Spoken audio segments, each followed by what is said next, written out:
There's also a very good recording. It's on reel-to-reel tapes, never been transcribed, with two pianos from the bel canto opera production at the Madison Avenue Baptist Church in 1978. Blitzstein's family, Ellie Siegmeister, and Bernard Malamud and his wife all attended that production, and they raved about it, as did the critics. In fact, it won the first Off-Broadway Opera Award for most important event of the season. Malamud was so pleased with it that he told me he was going to get the rights to Angel Levine back from the movies in order to allow Siegmeister to make an opera of it, which he did. And along with another Malamud story, Lady of the Lake. Both were commissioned by Jewish Opera of the Y in 1985. Now, I was hoping Hadassah Markson, A.W. Binder's daughter, who initiated that commissioning program, would be able to come speak with us, but she said her feet were bothering her. So we will, however, have another commissionee, the composer Bruce Adolph, with us on September 11th. And the Vulcan Archive recorded the final scene from Lady of the Lake, which I'll play for you now. I have two scores, so why don't you, it's the final scene. This one here, and this is a photocopy. It's near the end. This is Lady of the Lake? Okay, this is Lady of the Lake. By Siegmeister. The last scene by Siegmeister, yeah.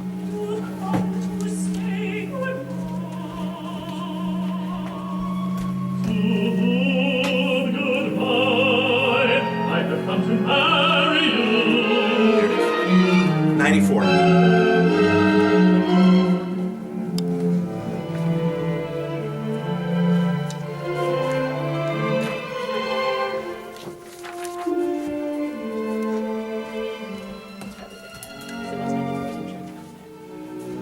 I touched your hand, and once more felt that sweet surprise. I looked into your eyes.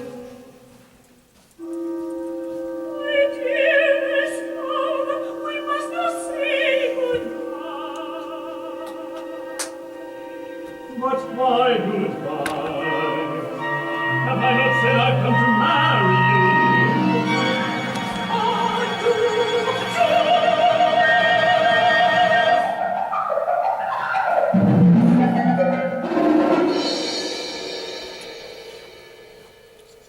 How many no's make never?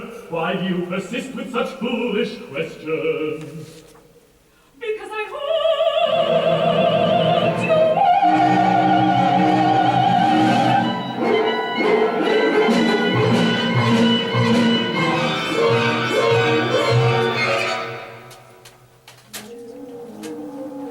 My number tattooed into my flesh, broken bald when I was a little girl.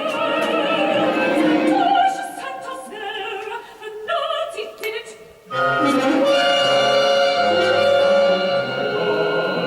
my God, I can't marry you. Isabella, my June.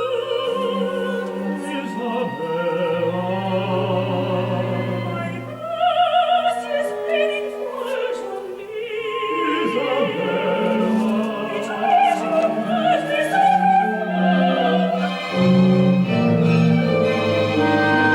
June, you, oh God, why did you hide this from me? I thought it one time, perhaps it were a two. I thought what was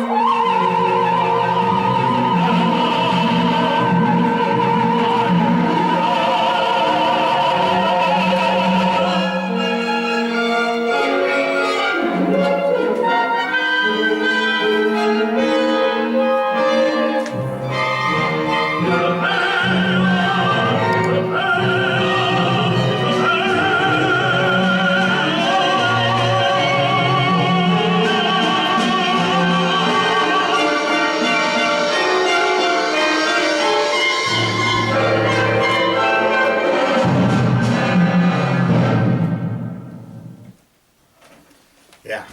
So as you just heard, Gerald Schwartz conducted the Siciliano Symphony, accompanying soprano Carol Meyer as Isabella. the title character, whom the American Harry Freeman, sung by Robert McPherson, wants to marry. But she keeps asking if he's Jewish, and he keeps denying it.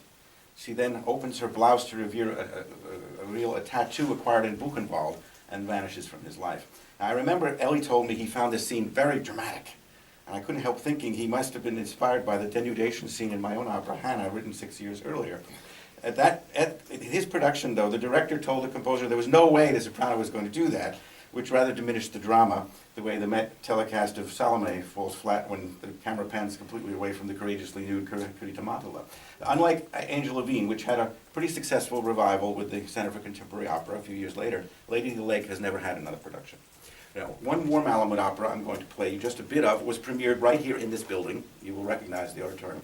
July 1st, 1997, not 77, 1997, with Mrs. Malamud in attendance. It's called Suppose a Wedding. It concerns a young woman and her two suitors, one idealistic, supported or favored by her retired Yiddish actor father, and the other more materialistic, favored by her more practical mother. So you've got the mother on one side and the father on the other side. And here's the opening scene. If we have time, I'll also do a number from it, which Malamud stole from Ansky's Dybbuk. If not, then I'll do it when we discuss various Dybbuk operas on